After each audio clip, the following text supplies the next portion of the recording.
Gala muwe na haki umpe. Simply translated, that you give credit where it is due. The story I'm reading, that is in CNN and BBC and Al Jazeera, that is also replicated in our local media, is about Yoweri Kaguta Museveni, the president of Uganda. I have never subscribed to the political ideologies of Yoweri Museveni, especially after seeing the way he is dealing with his opposition leaders. I watched him, the way he dealt with Kizza Besigye. At some point, Kizza Besigye had to come for treatment in Kenya after his eyes were implicated with some pepper, pili. And then I saw the young Bobby Wine giving Museveni a run for his money, and the way he dealt with him. And for some reason, I have never subscribed to his ideologies. But for another reason, Museveni has become my hero. Because I'm one person who believes that we are Africans and Africa is our business. We must be left to exercise full autonomy as a continent without being controlled by the Western machinations. A few months ago, the West intensified their bid to force African countries to accept some of their retrogressive culture. To be very precise, the culture of LGBTQ+, marriage between same gender. Something that is an abomination to most African states. Those who tried to go against this view were punished. Now it took some very brave presidents to go against the West, led by the big boy. For those who follow this channel, the big boys are the USA and the United Kingdom. One of the people who defied and told off the Western that we have our culture was Yoweri Kaguta Museveni. And I'm not just talking about defying by verbal order, defying by acting your words. You see, our president, William Ruto, talked tough one day to the CNN reporter, and he said he would not accept LGBTQ because we are not ready for it.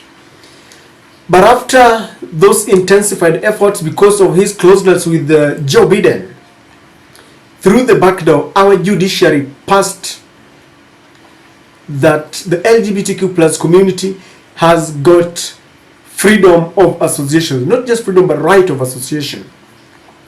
But Yoweri Kaguta Museveni didn't just speak against this order. He signed an anti-LGBTQ law that carries even a death penalty and 20 years of jail term if you are caught compelling people or recruiting them into this bad behavior. And this is the reason why I'm saying that Museveni has become my hero. Now, it doesn't come without consequences. It has to come with consequences.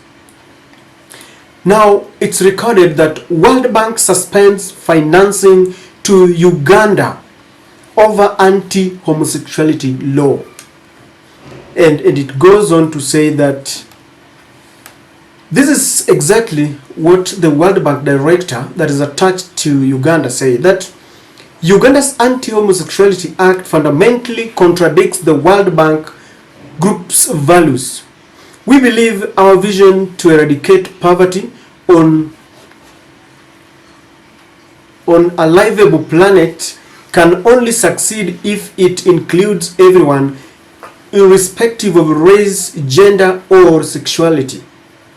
This law undermines those efforts. Inclusion and non-discrimination sit at the heart of our work around the world.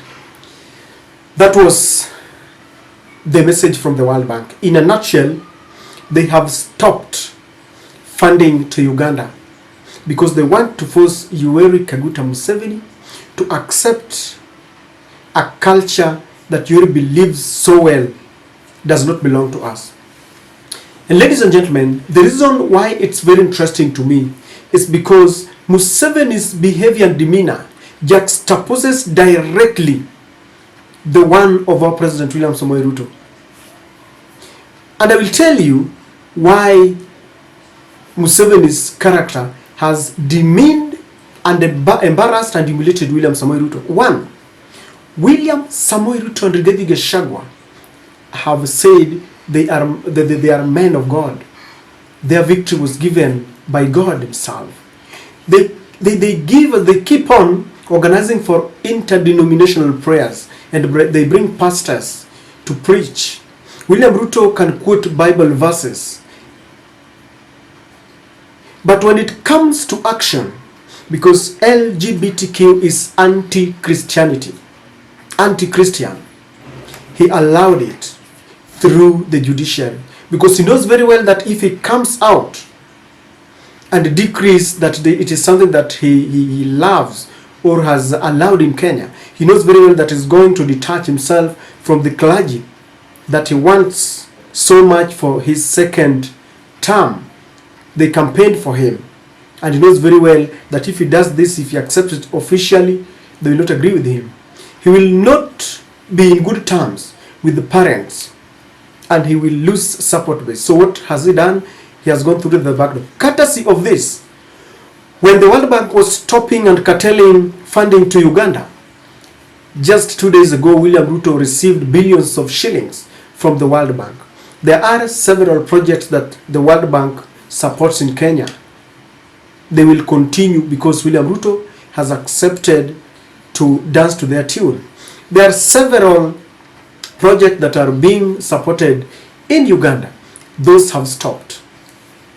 I don't remember Museveni telling us that he's a Christian. He has never hyped this Christianity thing that I've seen in our country. Yet he has stood with his people. He has protected his people. He does not want to let his people consume that which he knows very well is not our culture. Yet the man of God accepts it. Number two, when, like I said, CNN reporter confronted William Ruto with this, he said, "We will never." But now he speaks and acts the opposite.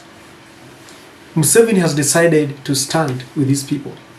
And I understand that this might be the reason why he even went to the Russia-African Summit. Because we need an alternative. We cannot depend on the USA and the United Kingdom and the World Bank and the IMF. Because when these people come, they want to force us consume things that we do not want. Mark you that William Ruto never attended that meeting. Instead, he was issuing threats to the president of Russia, Vladimir Putin, for hosting presidents whom he says staged a coup. Between these two presidents, who is a Christian? Between these two presidents, who is standing with the people? I told you on this channel that one of the conditions that World Bank and IMF have put forward is that soon we will retrench our people, because they are saying that the wage bill is high, and so they want people to be retrenched because they say the government is using too much money paying salaries. We will lose jobs courtesy of the IMF. I want to repeat this because I have said it for those who follow this channel. Cost of electricity, cost of unga, cost of fuel will go high. Why? Because they have instructed William Ruto to impose taxes and VAT on them. And that is why the reason we are about to face economic quagmire. World Bank and IMF are the reasons why people went to the streets and they were killed. Because they don't care when people are suffering. They removed all the subsidies and we are suffering because of them. Will we have a president who will stand with the people and reject the IMF, the USA? Uhuru Kenyatta stood with the people because he gave us subsidies to cushion against the high cost of living. He stood with us when he decided that he was not going to allow the GMO. Our President William Samoei Ruto, immediately he took oath of office, what did he do? He lifted that ban and he wanted people to start consuming GMO. Why? Because American farmers want to establish their market in Kenya. So William Ruto would rather give the American farmers market when we suffer. Ladies and gentlemen, don't you think that we give credit where it's due? We are Africans and Africa is our business. For Yoweri Kaguta Museveni, this is a step towards the right direction. We must tell these people that we cannot dance to their tune anymore.